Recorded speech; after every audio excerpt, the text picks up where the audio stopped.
Bonjour mon frère, bonjour ma soeur.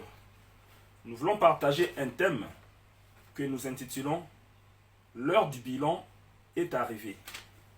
Voilà pourquoi mon frère, moi j'ai pris mon stylo et ma feuille de papier. Parce que là je dois faire les bilans de ma vie.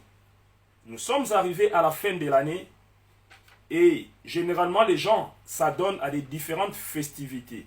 Mais ce que les gens oublient, la fin de l'année doit être aussi un moment pour tout et chacun de nous de pouvoir faire le bilan de sa vie. C'est pour cela que je te demande, mon frère, de prendre ton stylo comme moi et de prendre ta feuille de papier comme moi. Et tu dois faire le bilan de ta vie. Et pour comprendre notre message, je nous demande de prendre nos Bibles au livre de Matthieu, chapitre 13, versets 24 à 30. Là, la Bible nous dit ceci. Un jour, il y a eu un monsieur qui était allé s'aimer une bonne sémence, que la Bible qualifie des bleus. Et la Bible nous dit ceci.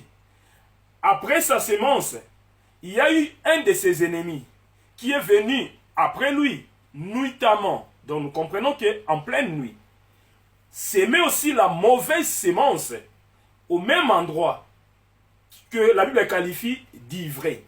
Et la Bible nous dit ceci. Plus tard, il y a eu des gens qui ont remarqué que il y avait la mauvaise sémence qui était déposée là où il y avait la bonne sémence. Et ces gens-là se sont dirigés vers la personne qui avait sémé la bonne sémence pour lui dire, « Maître, n'est-ce pas toi qui avais sémé la bonne sémence à tel endroit? Mais d'où vient cette mauvaise sémence au même endroit ?» Et le maître, soit la personne qui avait sémé la bonne sémence, leur dira, « Ne vous en faites pas. Laissez ces deux semences croître au même moment. Sauf que à l'heure de la moisson, je vais déléguer mes serviteurs pour séparer les blés des livrés. » Mon frère, ma soeur, je crois, par la grâce de Dieu, nous allons tirer trois choses qui vont nous intéresser là-dessus. Premièrement, nous allons parler de la personne qui avait sémé la bonne sémence. La personne qui avait sémé la bonne sémence, par rapport à notre contexte, c'est juste l'image de Dieu créateur. La Bible nous dit ceci. L'Éternel, notre Dieu, en créant l'homme, il avait tout fait afin que l'homme soit dans de meilleures conditions. Afin que l'homme soit dans de bonnes conditions. C'est pour cela, plus loin, la Bible nous dira au livre de Jérémie, chapitre 29, verset 11. L'Éternel, notre Dieu, a formé pour nous les plans de paix et les plans de bonheur. Et mon frère, ma soeur, si nous descendons encore, le deuxième point que nous allons aborder, là nous allons parler de l'ennemi qui était passé nuitamment, mettre la mauvaise sémence là où il y avait déjà la bonne sémence. Et l'ennemi n'est autre que l'image du diable.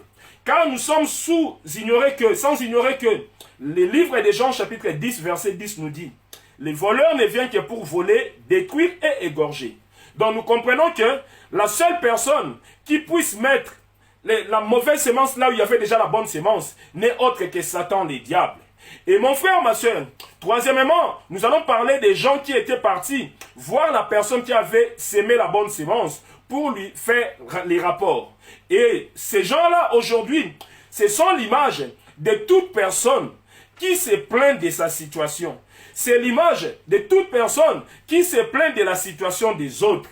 Parce que nous sommes sans ignorer que ces gens-là, quand ils avaient remarqué qu'il y avait aussi la mauvaise sémence, là où il y avait la bonne sémence, ils étaient tout de suite partis voir la personne qui avait sémé la bonne sémence pour lui expliquer la situation. Donc nous comprenons que ces gens-là, c'est l'image de toutes ces personnes qui se plaignent de leur situation ou qui se plaignent des situations des autres. Mon frère, ma soeur, nous avons dit notre thème de cette journée. L'heure du bilan est arrivée.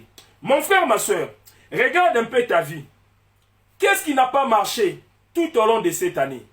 C'est bien beau de s'adonner à des festivités de Noël, pour ceux-là qui fêtent les Noël, ou encore pour les festivités de Saint-Sylvestre, pour nous tous qui fêtons cela. Mon frère, ma soeur, c'est bien beau de s'adonner à cela. Mais le plus important, c'est de pouvoir faire le bilan de ta vie. Regarde un peu ta vie, mon frère, ma soeur. Qu'est-ce qui n'a pas marché? Est-ce que ce n'est pas ton mariage? Qu'est-ce qui n'a pas marché? Est-ce que ce n'est pas parce que tu n'as toujours pas eu des enfants?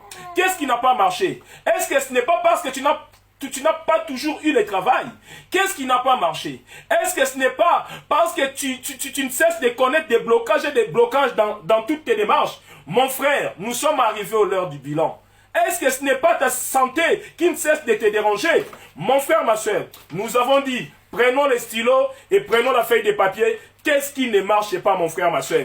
Laisse-moi te dire, mon frère, le livre de Matthieu, chapitre 18, verset 18 nous dit, le Seigneur nous a donné le pouvoir de refuser toutes les mauvaises situations dans notre vie. C'est pour cela que la Bible nous dira au Matthieu 18, 18, ce que tu refuseras sur la terre, moi aussi le Seigneur, je les refuserai aux cieux. Et mon frère, ma soeur, si nous descendons encore au livre de Matthieu chapitre 15, verset 13, la Bible nous dit ceci, toute plante qu'elle n'a pas sémée, soit plantée, le Dieu créateur, cette plante sera déracinée. Mon frère, ma soeur, comme nous avons dit tout à l'heure au livre de Jérémie 29, 11, la Bible nous dit ceci, notre Dieu a formé pour nous les plans de bonheur et de paix, et non les plans de malheur. Mon frère, ma soeur, est-ce que ce que tu es en train de vivre, cela a été semé par Dieu le Créateur, ou ça a été semé par l'ennemi qui était parti nuitamment semer la mauvaise sémence là où il y avait déjà la bonne sémence? Et mon frère, ma soeur, si nous prenons la Bible au livre de Luc chapitre 10, verset 19, la Bible nous dit ceci, voici je vous ai donné le pouvoir de marcher sur les scorpions, de marcher sur les serpents, de marcher sur toute puissance de l'ennemi, et rien ne pourra vous nuire. C'est pour cela, mon frère, ma soeur, toi qui as eu ton stylo à billes, toi qui as ta feuille de papier, après avoir élaboré ton bilan, l'Éternel te demande de marcher sur les serpents, de marcher sur les scorpions, de marcher sur toute puissance de l'ennemi. Mon frère, déracine la plante que l'ennemi était venu nuitamment semer là où il y avait déjà la bonne sémence. Déracine cela, démine cela, enlève cela. C'est pour cela, mon frère, s'il faut revenir à notre chapitre du jour, Matthieu chapitre 13, verset 24 à 30.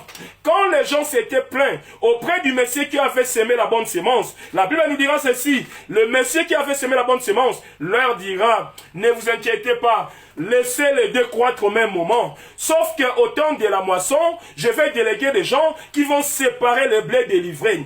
Et l'ivraie sera rassemblé et brûlé dans les feux. C'est pour ça, mon frère, ma soeur, après avoir fait ton bilan, le Seigneur te demande de brûler tout ce qui n'a pas pu marcher dans ta vie. Brûle la stérilité dans ta vie. Brûle le chômage dans ta vie. Brûle tout ce qui est blocage dans ta vie. Brûle les divorces dans ta vie. Brûle la pauvreté dans ta vie. Brûle la maladie dans ta vie. Brûle les conflits dans ta vie. Brûle les isanies dans ta vie. Brûle, mon frère, ma soeur, tout ce qui n'a pas pu marcher dans ta vie. Cette parole te concerne, mon frère. Sois béni, que l'Éternel te bénisse.